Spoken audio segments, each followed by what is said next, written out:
Well, all right, 2nd Recruiting Brigade, we're getting closer and closer to semi-normal operations. So in this level 6 coping video, I want to work with you on developing your mental game. In a video game, it's rather frustrating when we get stuck on a level. We tend to think that if we just continue to play the level over and over without incorporating new strategy, we'll succeed. Although unhealthy, this haphazard approach is rewarded when we do succeed by chance. However, this all thrust and no vector strategy does not come without its consequences.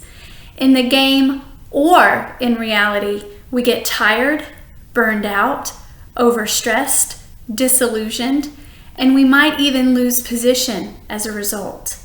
As the pandemic restrictions are loosening, we might feel stuck or frozen, but instead of allowing this performance anxiety to rise by living by chance, let me challenge you to move through and beyond this pandemic by living with intention, stretching and developing your mental game. Mental rehearsal is one way of doing this, and it comes straight out of the sports and performance psychology playbook. It's when you take the time to mentally rehearse how you want something to play out before you actually play it out, like returning to work. Sports and performance psychologists will tell you that mental rehearsal is a method for creating in your mind before the performance what you want to experience in the performance. It's a form of imagery, a very powerful technique that can help propel us through stuck points because it offers us the space to strategically make a move in a safe environment, like our heads, before we go for broke in the real environment, on stage or on the field or at work.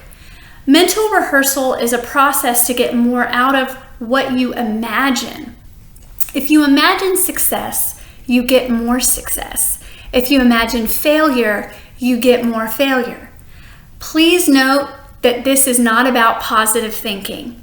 Positive thinking will not keep us from contracting coronavirus, but imagining success before you head back to work will keep at the forefront of your mind the evidence-based protocols that can sustain you, like hand washing, social distancing, and face masks. You begin living on purpose, not by accident. The goal of mental rehearsal is not to fully rid yourself of anxiety either. You might feel both a sense of elation and fear at the thought of returning to work. Mental rehearsal can be a balancing technique here, as some anxiety can be instrumental in increasing focus. Mental rehearsal is simply a process of reminding yourself that you are prepared and can therefore work with the anxiety. You could start by mentally rehearsing how you will gradually return to work, incorporating all the previous levels of coping discussed in videos 1 through 5, focusing on what you can control, recharging your health, setting boundaries, using your signature moves, remaining focused on your strengths, and replaying success images.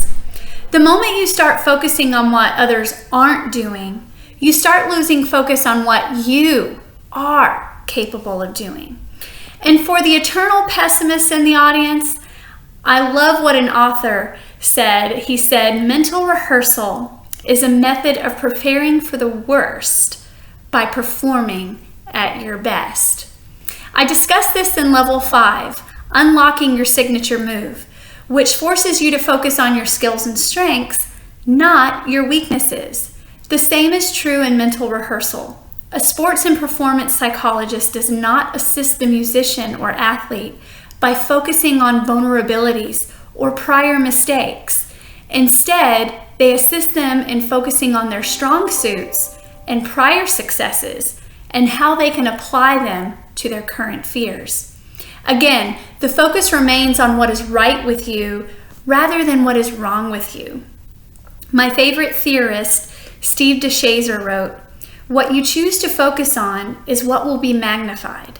In mental rehearsal, the goal is to magnify what you want in a performance, not what you don't want in a performance. This is where you choose how you develop your mental game, either becoming your biggest obstacle or your biggest advantage. So think about it. During this pandemic, what successes can you claim? What have you caught yourself doing right? Have you noticed personal growth as a result? What would future success look like? What would you like to visualize? What would you like to hear yourself saying?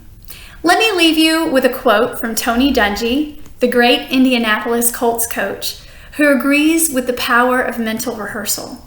He says, "The first step toward creating an improved future is developing the ability to envision it.